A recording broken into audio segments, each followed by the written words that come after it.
Magandang araw mga bata. Ang pag-aaralan natin para sa araw na ito ay tungkol sa heograpiya ng Pilipinas at ang mga kathang guhit sa globo.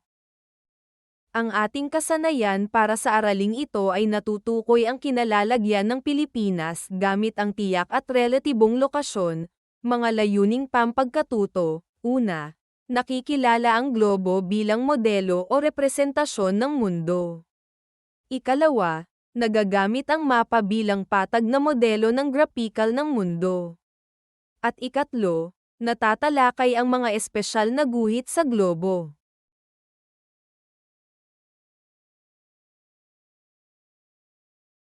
Tignan ang mga kahon at bituin. Sa loob ng kahon iguhit ang bagay o puok kung ang kinalalagyan na sasabihin ko ay isang pangunahing direksyon. Sa loob naman ng bituin iguhit ang bagay o puok kung ito ay tumutukoy sa pangalawang direksyon. Handa na ba kayo mga bata? Simulan na natin.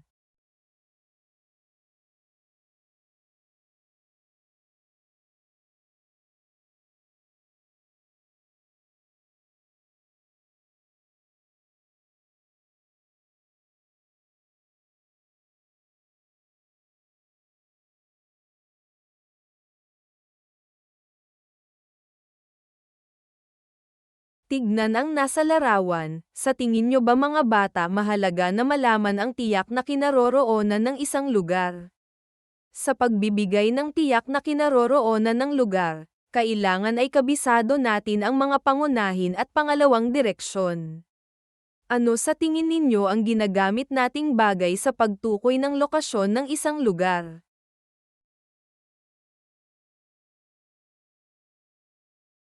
Tignan ang nasa larawan. Ano ang apat na mga pangunahing direksyon?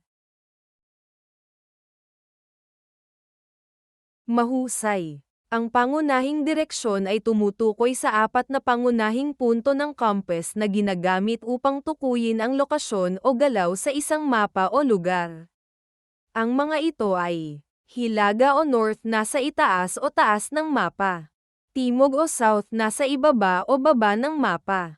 Silangan o east nasa kanan ng mapa kung nakaharap sa hilaga. Kanluran o west nasa kaliwa ng mapa kung nakaharap sa hilaga. Ano naman mga bata ang mga pangalawang direksyon? Tumpak. Ang pangalawang direksyon ay mga direksyong nasa pagitan ng mga pangunahing direksyon. Ito ay may apat na uri. Hilagang silangan o northeast, nasa pagitan ng hilaga at silangan. Hilagang kanluran o northwest, nasa pagitan ng hilaga at kanluran. Timog silangan o southeast, nasa pagitan ng timog at silangan. Timog kanluran o southwest, nasa pagitan ng timog at kanluran. Ano ang tawag sa unang larawan? Pangalawang larawan. Ano ang kahalagahan ng mga bagay na ito? Saan natin kadalasan ginagamit ang mga bagay na ito? Alam ba ninyo kung paano gagamitin ang dalawang bagay na ito sa pagtukoy ng lokasyon?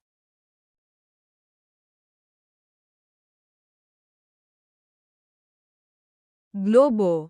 Ito ay isang modelo ng mundo na nagpapakita ng eksaktong hugis ng ating planeta. Ang hugis nito ay hindi bilog kundi oblate spheroid. Ito ay nagbibigay ng tamang proporsyon ng mga kontinente at karagatan. Ang globo rin ang ginagamit upang makita ang mga bansa, kontinente, at mga karagatan sa kanilang tamang sukat at lokasyon. Ito rin ay nagbibigay ng mas tumpak na paglalarawan ng distansya at direksyon ng mga bansa kumpara sa mapa. Ang mapa ay isang patag na representasyon ng isang lugar. Ipinapakita nito ang iba't ibang impormasyon tulad ng mga kalsada, anyong lupa, anyong tubig, at mga hangganan. May iba't ibang uri ng mapa depende sa layunin nito, tulad ng mga mapa ng kalsada, heograpiya, politikal, at klima. Dahil patag ang mapa, ito ay may mga distorsyon sa sukat at hugis ng mga lugar, lalo na sa malalaking rehiyon.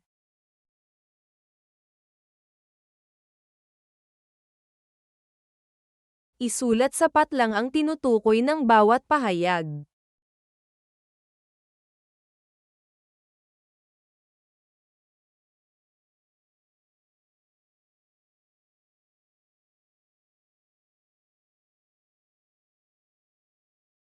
Mga bata, magkakaroon tayo ng isang laro. Magpapaunahan kayo sa pagtukoy sa lugar na makikita sa globo at mapa gamit ang direksyon na napag-aralan kanina.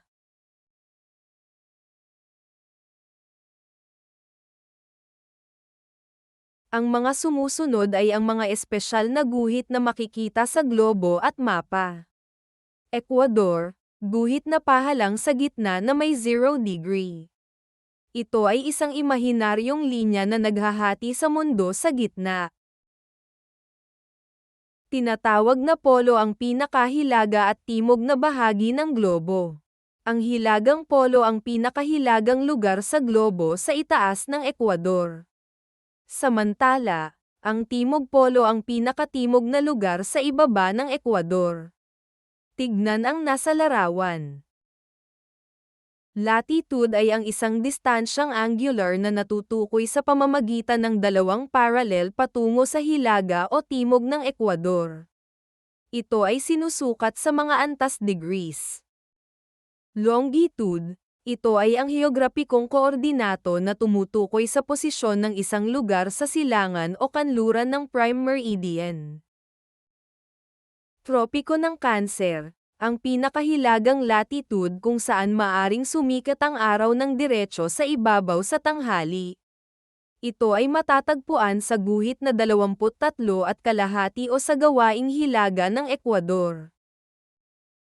Tropiko ng Capricornio, ito ay isang imahinaryong linya sa paligid ng daigdig na may latitude na humigit kumulang na 23.5 degrees sa timog ng Ecuador.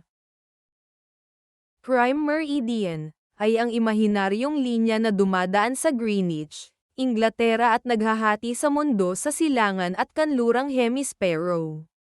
Tignan ang nasa larawan.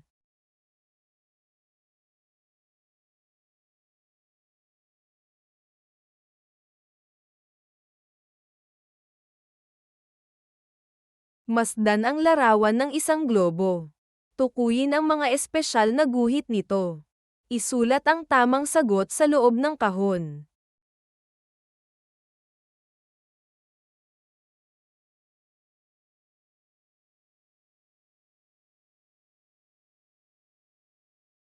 Pangkatang gawain, tukuyin ang tiyak na lokasyon ng isang bansa sa pamamagitan ng latitude at longitude.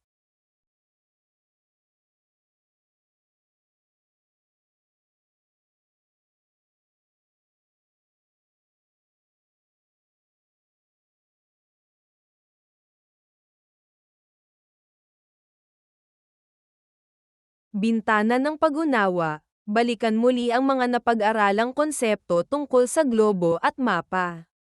Punan ng mga kaisipan ang mga kahon.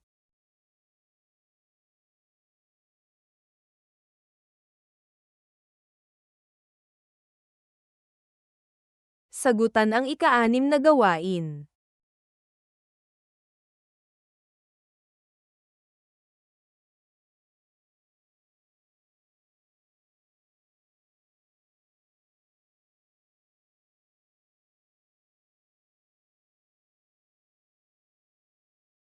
Isulat sa kahon ang mga kasagutan upang mabuo ang graphic organizer.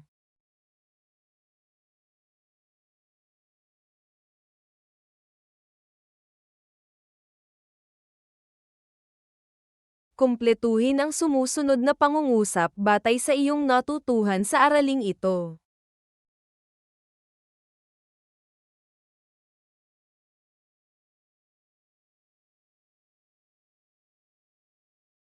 Ibigay ang kahulugan ng mga sumusunod na salita.